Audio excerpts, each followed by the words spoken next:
એ આમ બહુ અઘરું છે. એમાંય તે તમે એવા પરિવારમાંથી આવતા હો જે ખાનદાનમાં કોઈ નેતા ન હોય, પહેલી વખત તમે રાજકારણનું પગથિયું ચડ્યા હો તો બહુ અઘરું છે. પણ પહેલી વાર રાજકારણમાં આવો ને એમાંય પાછા આમ આદમી પાર્ટીમાં આવો તો ભૂકા કાઢી નાખે એવું અઘરું પડે છે. તમારી જિંદગીમાં પહેલી વાર રાજકારણમાં આવો, ભાજપમાં આવો તો ત્યાં બધું ગોઠવાયેલું છે, કોંગ્રેસમાં બધું ગોઠવાયેલું છે. આમ આદમી પાર્ટીમાં તો ગુંગળે આપણું, ખુરશી આપણી, માઇક આપણું અને માણાય આપણે લઈ આવવાનું કરવાની સભા બધું આપણે લઈને આવવું પડે છે. અને સભા પૂરી થાય ગુંગળ સંકેલવાની આપણે. એવડો સંઘર્ષ હોવા છતાંય સંઘર્ષના રસ્તા ઉપરથી એક ઇંચ પાછું પગલું ન ભર્યું હોય એવા અમારા દેવેન્દ્રભાઈ સોલંકી છે. કેમ કે ચૂંટણી લડી નેતા બનવાનું મન બધાને થાય, ટિકિટ લેવાનું મન બધાને થાય, મળે અને હારી જાય તો ઘણા ટકતા નથી, વૈયા જાય છે, બડી ઠીકી થઈ ગઈ. દેવેન્દ્રભાઈના મક્તબ મનોબળની નોંધ લેવી પડે કે ચૂંટણી હારી ગયા પણ હિંમત હાર્યા વગર આમ આદમી પાર્ટી સાથે અને વિસ્તારની જનતા સાથે તેઓ જોડાયેલા છે. એ મોટી વાત છે. જે જમાનામાં જીતેલા નથી દેખાતા એ જમાનામાં હારેલા દેખાય કઈ નાની વાત થોડી છે. આખા ગુજરાતમાં અત્યારે વિસાવદરની જનતાના આશીર્વાદના કારણે આમ આદમી પાર્ટીનો ખૂબ સરસ પ્રતિસાદ મળી ગયો છે. અને એ પ્રતિસાદ એટલી વધે, લોકોનો પ્રેમ છે, લોકોની લાગણી છે કે ક્યાંય ભોગાય એમ નથી અત્યારે. અને એવો પ્રેમ મને મળ્યો છે એ બદલ હું મારી જાતને ભાગ્યશાળી માનું છું. આજ સંઘર્ષના રસ્તાનું પહેલું પગથિયું ચડી ગયા એ વાતનો રાજીપો છે.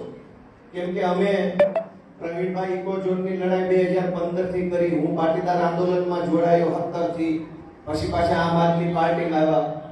નકરું વેઠવાનું જ આવ્યું છે, નકરું અઘરું જ આવ્યું છે, નકરું આડું ઓળું જ આવ્યું છે, ઢાળ જ આવ્યા નકરા. હવે કંઈક સારું આવે એવું અમને દેખાય છે. હવે કંઈક થોડો અત્યાર સુધી પણ એ મુશ્કેલ રસ્તાઓએ અમારું ઘડતર કર્યું છે. હેલા રસ્તે હો હાલે, ખાડાવાળા રસ્તે ગાડી હાંકી બતાવે ને એ ડ્રાઈવર પાકો. હાઈવે પર તો નાનો ગાડીઓ લઈ ગયો છે, પણ 10 ફૂટના ખાડાવાળા રોડે સાસણથી એન્ડ પર આવો તો ખબર પડે કે આ ડ્રાઈવર પાકો. એમ અમે અમારા રાજનીતિના જીવનમાં ઘણા ખાડાવાળા રસ્તે ગાડીઓ હાંકી હાંકી નાઈ ઠેક પહોંચ્યા છે. અને તેની માથે મુગટ મૂક્યો વિસાવદર વાળા એટલે બટા રાય. પણ અહીંથી લડાઈ અહીંયા પહોંચવા માટેની નહોતી, લડાઈ માત્ર અહીંયા સુધી આવવાની નહોતી. આ તો પહેલું પગથિયું છે.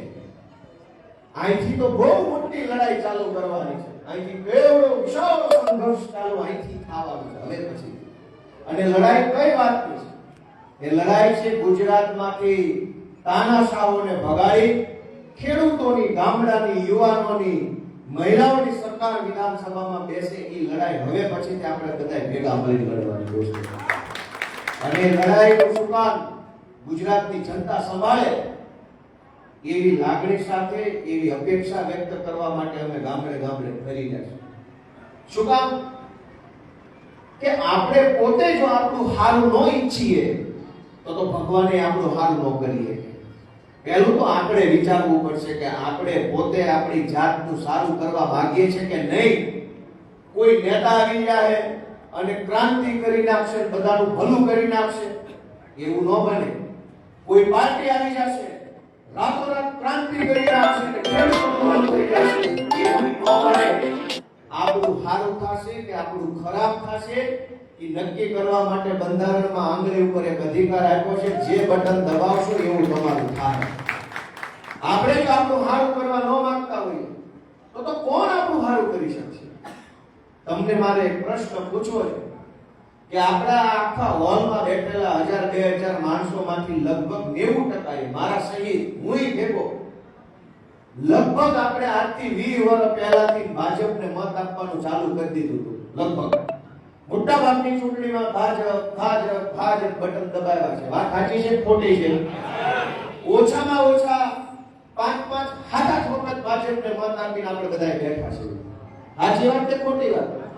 20 વર્ષ પહેલા તમે જ્યારે ભાજપને પહેલી વખત મત આપવાની શરૂઆત કરી ત્યારે ભાજપના જે નેતા હતા ઈ આજ ક્યાં છે અને ભાજપનું બટન દબાવવાળા તમે બધા ક્યાં પહોંચ્યા એ ખાલી હિસાબ મારો તો ખબર પડી જાય. ગાડી રિવર્સમાં આલી કે આગળ આલી. તમે 20 વર્ષ પહેલા જ્યારથી ભાજપને મત આપવાનું શરૂ કરી દીધું પછી કોઈ પાછું વળી જોયું કે આમાં થાય છે, ખડ થાય છે કે કંઈક પાક થાય છે. દબાવા જ કર્યું. અને 20 વર્ષના અંતે જે ભાજપના નેતા સીટ વગરની સાયકલ ઉપર ફરતા હતા, ગામની દુકાને બીડીના ઠૂઠા વીડી પીતા હતા, ક્યાંય પહોંચી ગયા. અને નેતાનું બટન દબાવવા વાળા ક્યાં ગયા? અડધાએ ગળામાં ખાઈ લીધા, અડધા પંખે લટકી ગયા, અડધાએ ગામ મૂકી શહેરમાં વહી ગયા ને અહીંયા પડ્યા રહ્યા. ઈ હવે કેદી વારો આવે એવું આને બેઠા. વાત સાચી હોય તો બધા આ પાડો, નકર બધા ના પાડો. દોસ્તો, વિચારો આપણે પડશે. હું તમને તમારા દીકરા તરીકે વિનંતી કરવા આવ્યો છું કે આપણું સારું થશે કે નહીં થાય આપણે જ નક્કી કરવું પડશે. કોઈ નેતા આવીને કાંઈ નહીં કરીએ. આપણે નહીં નક્કી કરીએ ત્યાં સુધી આપણું કોઈ સારું નહીં કરીએ. તમે ઇકોઝોનની લડાઈને યાદ કરો. આ ભાજપથી શાસન સુધીની આપણે રેલી કાઢી, આ ગોરવાવમાં મીટિંગ હતી, અલગ અલગ અનેક કાર્યક્રમો થયા. પ્રવીણભાઈ રામના નેતૃત્વમાં અમે બધા જોડાયા. તે સમયે ભાજપના તમામ નેતાઓ હું ભાષણ કરતા હતા, આ શક્ય નથી, આ નો થાય, સુપ્રીમ કોર્ટે આમ કહી દીધું, ઓલાએ આમ કહી દીધું. કહેતા હતા કે નહોતા કહેતા? આગળ વાળા હા પાડે, માને અવાજ જ નથી જતો. ભાઈ અવાજ આવે છે મારો? હાથ ઊંચો કરો. તો કેમ આ નથી પાડતા? ઇકોઝોનની લડાઈ વખતે આ તાલાના માર્કેટિંગ યાર્ડમાં ભાજપના મોટા ગદાવર નેતા હતા. અને બધા એમ કહેતા હતા કે આ શક્ય નથી પણ સરકારમાં જાશું. ગયા, રજૂઆત કરી, રજૂઆત સાંભળી, પછી બધાએ પૂછ્યું ટિકિટ જોતી છે કે ઇકોઝોન હટાવો છે? ત્યાં તો બિસ્કિટ લઈને રવાના. બધા ભાગો. એક જ મુદ્દાનો કાર્યક્રમ, ઇકોઝોન ને ટિકિટ. હું લીધું હશે એને કયો છે આ રીતે પાછા. અને સમાજને, જનતાને ગુમરાહ કરતા હતા કે આ નો હટે. તે દિવસે પ્રવીણભાઈ રામ ને અમે બધા એમ કહેતા હતા કે આ શક્ય છે. કેમ અશક્ય નથી? બધું થાય. આજ જ્યારે વિસાવદરની જનતાએ, વિસાવદરના ખેડૂતોએ મને સરકારમાં રજૂઆત કરવાની તક આપી, મને એને લાયક બનાવ્યો કે મુખ્યમંત્રીને સામે ઉભો રહી શકું, તો મેં મારા જીવનની પહેલી મુલાકાત મુખ્યમંત્રી હારે થઈ. એમાં પહેલો મુદ્દો ઇકોઝોનના મુખ્યમંત્રી સામે. મારી જિંદગીમાં પહેલી વાર રાજકારણમાં હું પોતે સફળ થયો છું. અને પહેલી વખતમાં પંજાબના અને દિલ્હીના મુખ્યમંત્રીને તો જથ્થાબંધ મળેલો, પણ ગુજરાતના મુખ્યમંત્રીનો મેળ પડેલો નહીં. વિસાવદર વાળાએ મારી પર હાથ મૂક્યો, મને આશીર્વાદ આપ્યા. મારામાં એક શક્તિ ભરી જનતાએ કે હું વગર એપોઇન્ટમેન્ટે મુખ્યમંત્રી મળી શકું. મેં એમને જઈને કીધું કે તમારા વાળા જે આવ્યા હતા ને એમાં કઈ શેને કાઢી લેવાનું. પણ ઈ મનમાં વિચારે કે એનું એક તો ક્યાં કેસ થયું.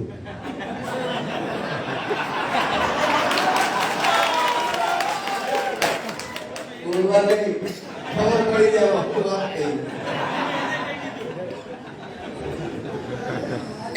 એટલે એને મેં એમ રજૂઆત કરી કે સાહેબ આસામમાં ભાજપની સરકાર છે અને 21મી મે 2025 ના રોજ સરકારે નિર્ણય કર્યો કે અમારા રાજ્યમાં અમારે ઇકોઝોન લગાડવું નથી. અંગ્રેજીમાં આખું કાગળ છે ઈ મેં સરકારને આપ્યું. મારા 4 પાનાના પત્રમાં મેં એનો ઉલ્લેખ કર્યો. એમાંથી કોને મારો પત્ર વાંચ્યો? બહુ ઓછા લોકોએ વાંચ્યો. ભાઈ આ તો દુઃખનો વિષય કહેવાય. આપણો અવળો મોટો ગંભીર ઇકોઝોનનો પ્રશ્ન છે. હજારો લોકો ખબર જ નથી કે વિધાનસભા હું હાલે છે. તો ભાજપવાળા છેતરી જાય ને આપણને કઈ ખબર ન હોય. તો જેને ખબર છે એને મારી વિનંતી છે કે તમારે આખા ગામ સુધી વાત પોકાડવી જોઈએ.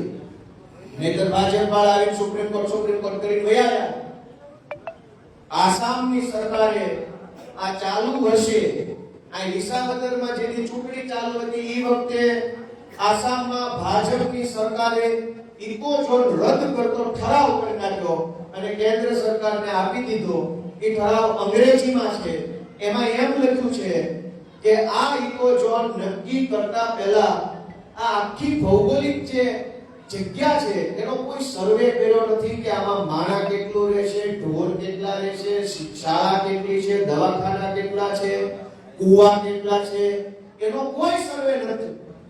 એટલે જો આ ઇકો ઝોન લાગશે તો અહીંથી કેટલા માણસોના જનજીવન પ્રભાવિત થશે એ અમને હજુ કઈ ખબર પડતી નથી. અમારો અંદાજ એટલે કે ઈ સરકારનો અંદાજ એવો છે કે જો ઇકો ઝોન લાગુ થશે તો કરોડો લોકોનું જનજીવન પ્રભાવિત થશે. એને સ્થળાંતર કરવું પડશે અને જો એ સ્થળાંતર કરશે તો એમના માટે રોજગારની બહુ મોટી સમસ્યા આપણા રાજ્યમાં ઊભી થશે. એમની જમીનો બરબાદ થઈ જશે, પશુપાલન બરબાદ થઈ જશે અને ખાસ કરીને એ રાજ્ય સરકારના શબ્દો હું ગુજરાતીમાં કહું છું. ખાસ કરીને એસસી, એસટી અને ઓબીસી વર્ગના લોકો છે એને ખૂબ મોટી મુશ્કેલીમાંથી પસાર થવું પડશે.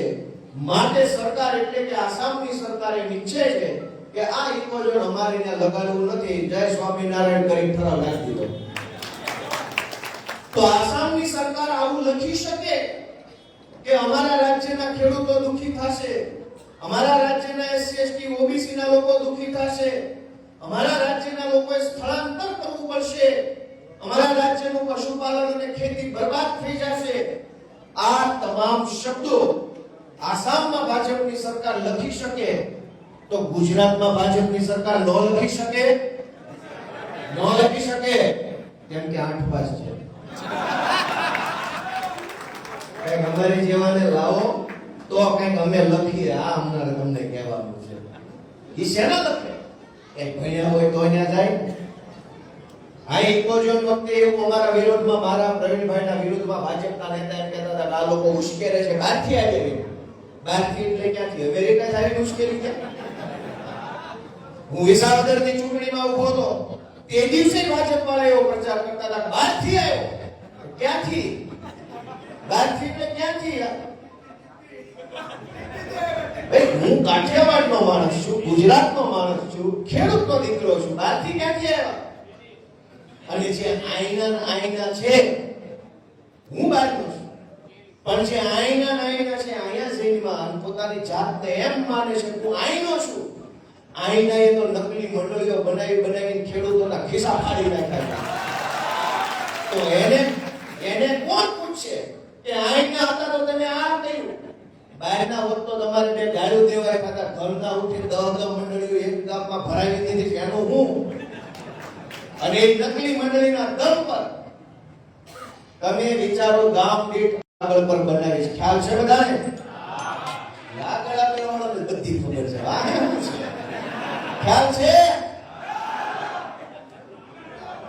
હવે આમાં શું થાય તમે સાંભળો કે હું તમને એમ પૂછું દાખલા તરીકે કે ભાઈ આ બરાબર છે કે નહીં, એટલે કોઈ ગઈ આ પાડે ના પાડે આ ભાઈ તું આકે રાખે બારી ઘડીએ પૂછ કરવા. એટલે એનો ફરક શું પડે? 1 મોબાઈલ, 2 મોબાઈલ, 3 મોબાઈલ, 4 મોબાઈલ, 5, 6, ઓલી બાજુ 7, 8, 9, 10, 11, 12, 13, 14, 15 મોબાઈલમાં રેકોર્ડિંગ આવે છે. એ 15 માંથી 7 જણાનું ફેસબુકમાં લાઈવ છે.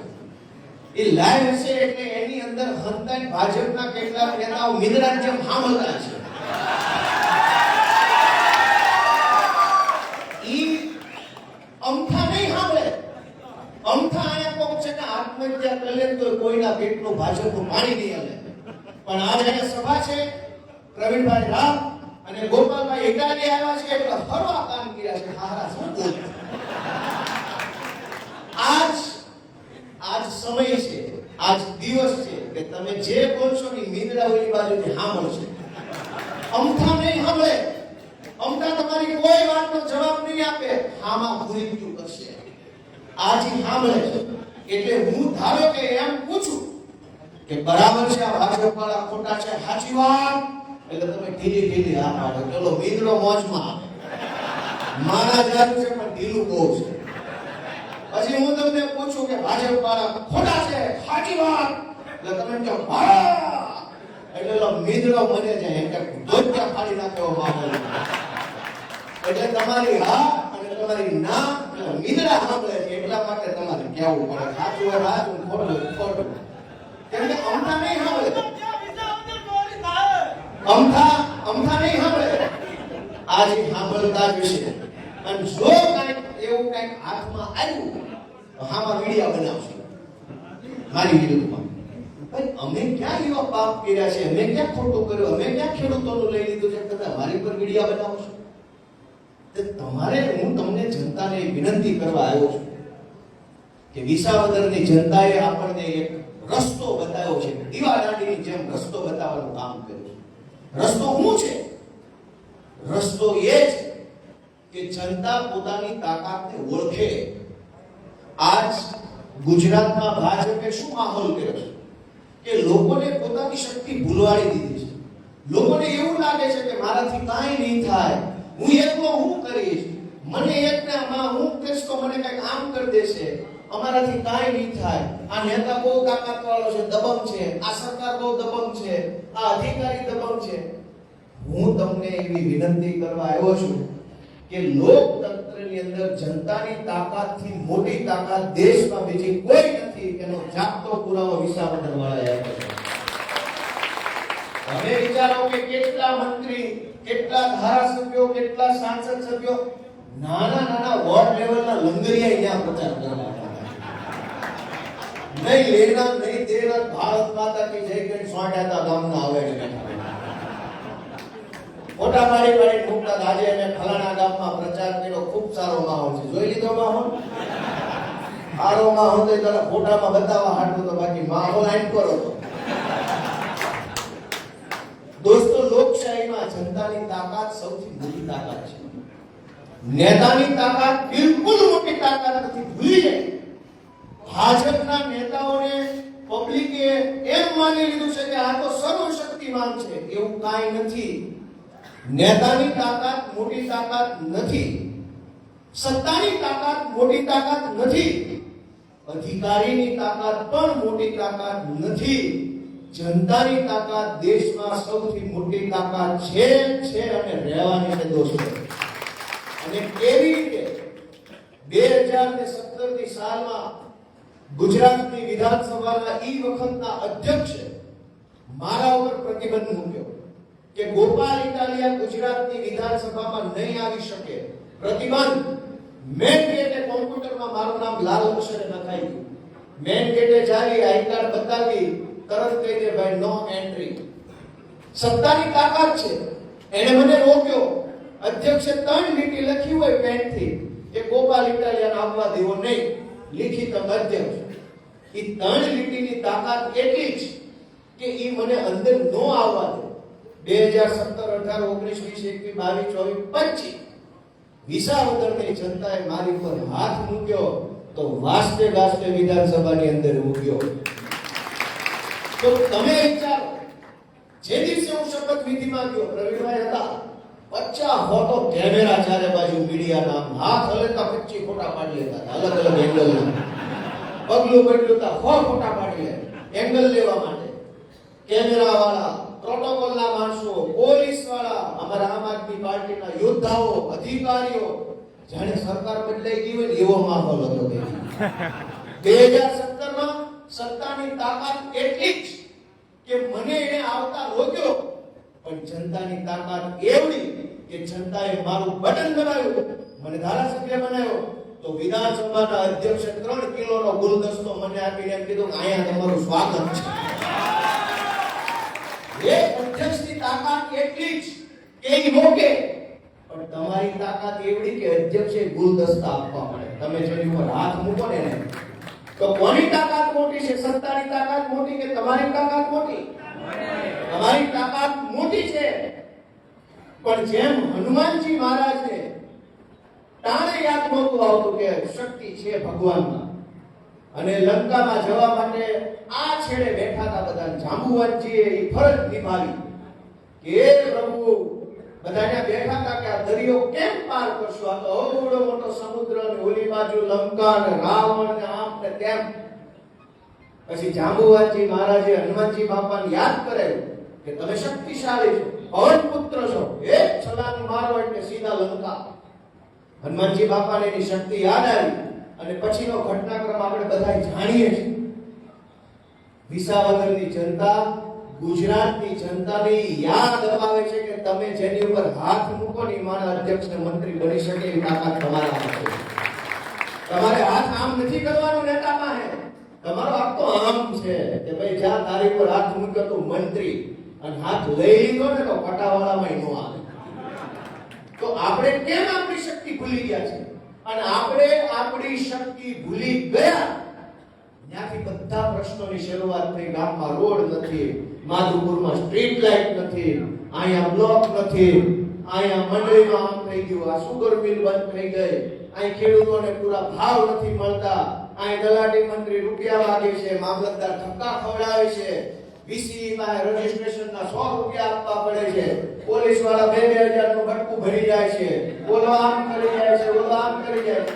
આ તમામ પ્રશ્નો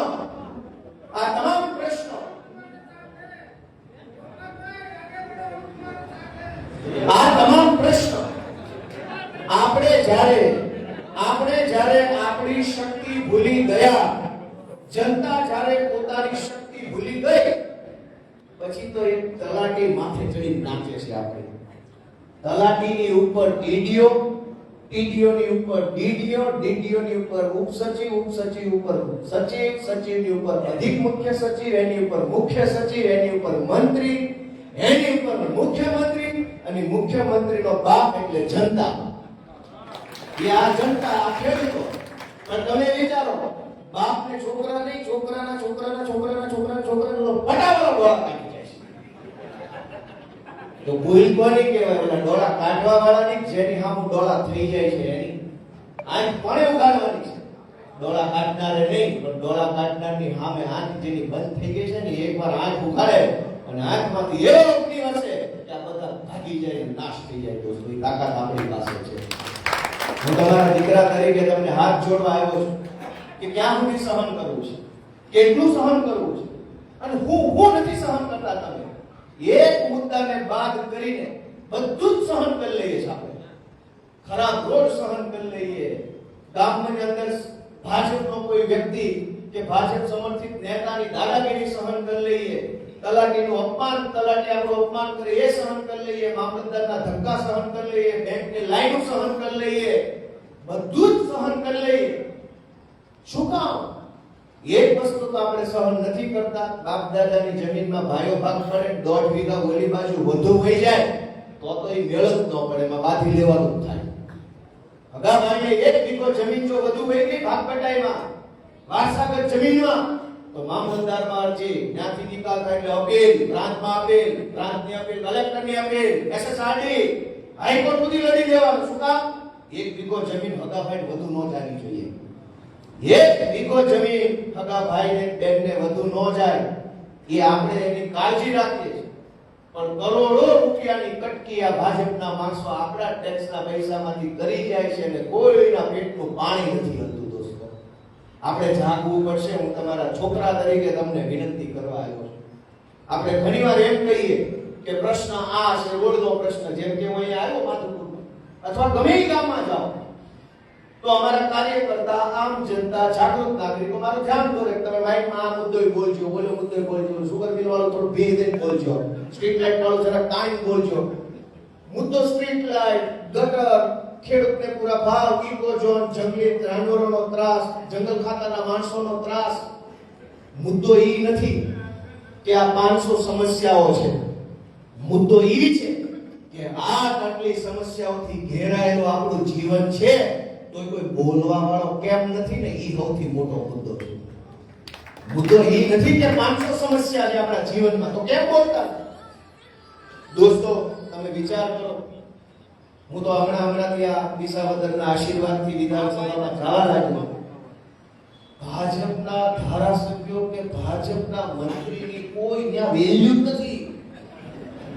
અહીંથી એમ કે હાલો મુખ્યમંત્રી રજૂઆત કરું, ત્યાં પાનના ગલ્લે ઉભા હોય એમ ઉભા હોય છે મુખ્યમંત્રી ટેબલ સામે. કાયદેસર કોઈ પણ ભાજપનો નેતા જો જિંદગી મુખ્યમંત્રીને મળીને આવ્યો હોય એને માણા આમ કાંઈ પૂછશો કે એના પાનના ગલ્લે ઉભો રહ્યો પડે ઉભા રહો છો એને હાથ પાડી પડે કે આમ કાંઈ કોઈ ઓકાત વેલ્યુ કાંઈ છે જ નહીં. તમે કોના ભરોસે હાલો છો?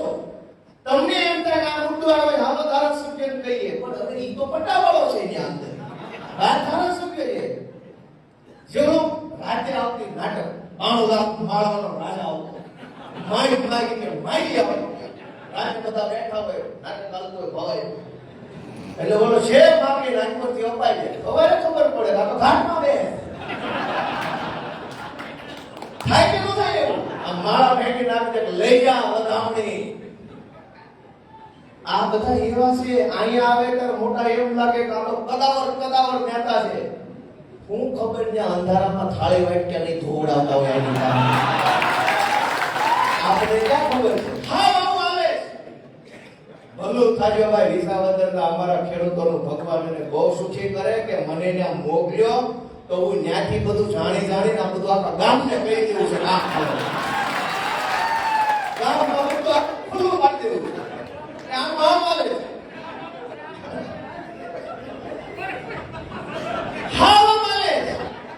કોઈ ના નહીં પાડીએ કે મેં મારી નજરે જોયેલી વાત છે. કોઈ ના નહીં પાડીએ અને તમને એમ કે ઇકોઝોનનો મુદ્દો છે, ખેતીનો મુદ્દો છે, શિક્ષણનો મુદ્દો છે. હાલો મંત્રી રજૂઆત કરવા જાય એટલે ગામનો ભાજપનો કઈ વ્યક્તિ હોય 10 જણા લઈને જાય ત્યાં થોડું ફોટોગ્રાફર ચા પાણી બધું હોય એટલે ઈ બેહાડે.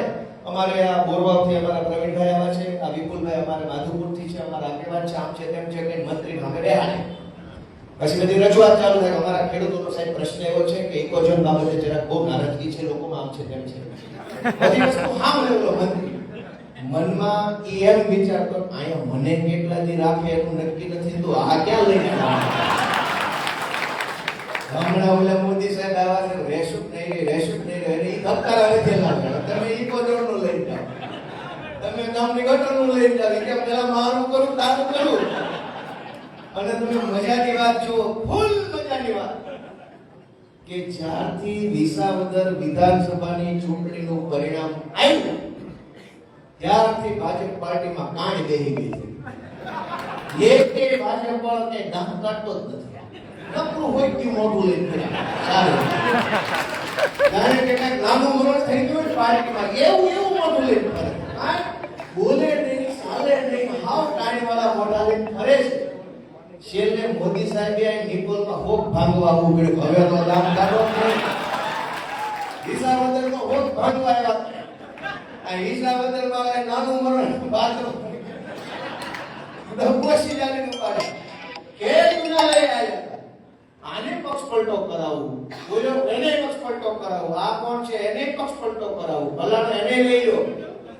બરાબર વિસાવદરમાં કાઢે ચડ્યા.